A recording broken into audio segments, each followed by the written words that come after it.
अभी मैंने आपको संक्षिप्त रूप में इतिहास के लिखित साधन कौन कौन से हैं, इसकी जानकारी दी है।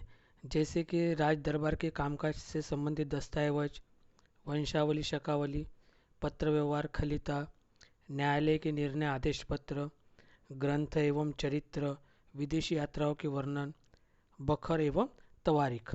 अब हम थोड़ा विस्तार से जानते हैं कि ये लिखित साधन कौन कौन से और किस प्रकार से होते हैं। तो जैसे कि आपको इसके लिए इतिहास का जो अपना किताब है उसका पृष्ठ क्रमांक 2 खोलिए। उसमें लिखित साधन लिखे गए हैं और नीचे लिखित साधन की जानकारी लिखी गई है।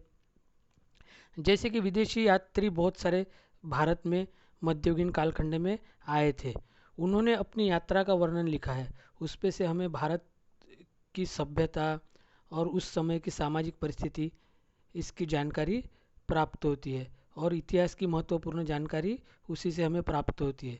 जैसे कि अगर विदेशी जो भी सैलानी भारत में आए थे उसमें अल बैरूनी, इब्ने बतूता, निकोलस मनुची का समावेश है। बाबर का चरित्र, कवि परमानंद द्वारा संस्कृत भाषा में लिखित शिव चरित्र, शिव भारत तथा विभिन्न शासकों के चरित्र एवं पत्र व्यवहार के आधार पर हम उन शासकों की नीतियाँ, प्रशासकीय प्रबंधन तथा राजनीतिक संबंधों को समझ सकते हैं। और एक महत्वपूर्ण ऐतिहासिक लिखित साधन में होता है तवारीख। तवारीख का मतलब क्या होता है कि तारीख के अनुसार लिखा गया घटनाक्रम। तो ऐसी तवारीखें तब दरबार में लिखी जाती थी, रोज का कामकाज क्या हो रहा है उस तवारीख आज भी उपलब्ध है, उससे हमें बहुत सारी जानकारी मिलती है। जैसे कि अल बैरूनी, जियाउद्दीन बैरूनी, मौलाना अहमद, याह्या बिन अहमद, मिर्ज़ा हैदर, भीमसेन सक्सेना आदि द्वारा लिखी गई तवारीखें उपलब्ध है। और एक महत्वपूर्ण लिखित साधन है बखर। बखर ये शब्द जो है खबर शब्द से बना है। खबर अर्थात समाचार। तो महाराष्ट्र में बखर इतिहास लेखन का एक प्रकार है। बखर द्वारा तत्कालीन राजनीतिक घटनाओं, भाषा, व्यवहार, सांस्कृतिक जीवन, सामाजिक स्थितियों जैसे घटकों को हम समझने में सहायता प्राप्त होती है। मराठी में अनेक बखरे जैसे घटनाएं घटित होने के बाद कई वर्ष बाद लिखी गई है। फलतः उनमें से कई बार सुनी सुनाई जानकारी पर भी बल दिया जाता है।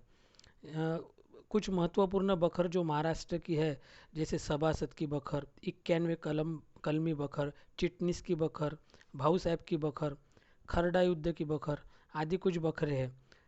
तो उस समय पश्चिमी इतिहासकार रॉबर्ट आर्म, MC स्प्रेंगल तथा ग्रैंड ड्रॉप द्वारा लिखित ग्रंथ भी महत्वपूर्ण है, जो मराठी साम्राज्य का इतिहास स्पष्ट करते हैं, मध्ययुगीन कालखंड का इतिहास स्पष्ट करते हैं। अब अगले पीरियड में हम यह जानकारी प्राप्त करेंगे कि इतिहास के मौखिक साधन कौन से हैं। तो अभी आपके लिए एक उपक्रम है, आपको क्या करना है, तो लिखित साधनों की एक यादी बनाना है कि लिखित साधन कौन कौन से हैं। उसके बाद में अपने निकटतम अगर कोई वस्तु संग्रहालय, अभी तो लॉकडाउन है मगर आप जैसे गूगल पर या नेट पर सर्च कर सकते हैं लिखित साधन कौन कौन से हैं और उस ज़माने में किन वस्तुओं से लिखा जाता था उसकी भी जानकारी आपको ढूंढकर लाना है। लिखने के लिए किन वस्तुओं का उपयोग करते थे और आज कौन कौन से वस्तु का उपयोग लिखने के लिए करते हैं। धन्यवाद।